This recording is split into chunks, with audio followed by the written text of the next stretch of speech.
इसका recording studio Ekangar सराय।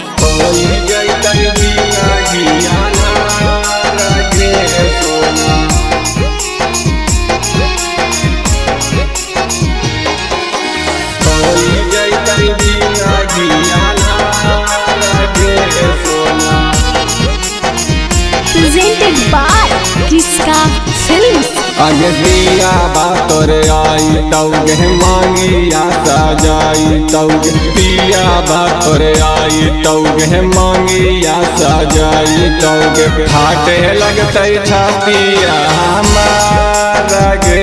सुन होई जैते जीना घियानार गे सोना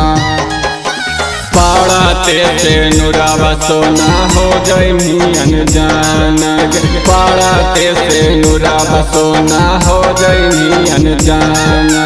फाटे लगते छातिया हमारा गे सुन होई जैते जीना घियानार गे सोना होई जैते जीना घियानार गे सोना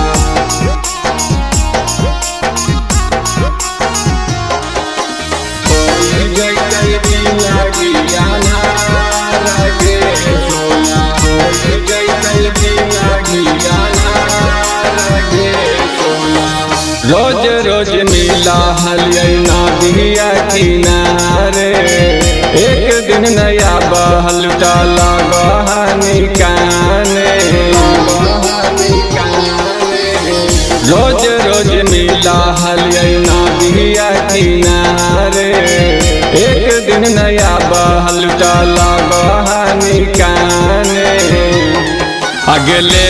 के तेनुरा बसोना चल जैमी ससुरार चल जैमी ससुरार फाटे लगते छातिया हमारा गे सुन होई जैते जीना घियानार गे सोना होई जैते जीना घियानार गे सोना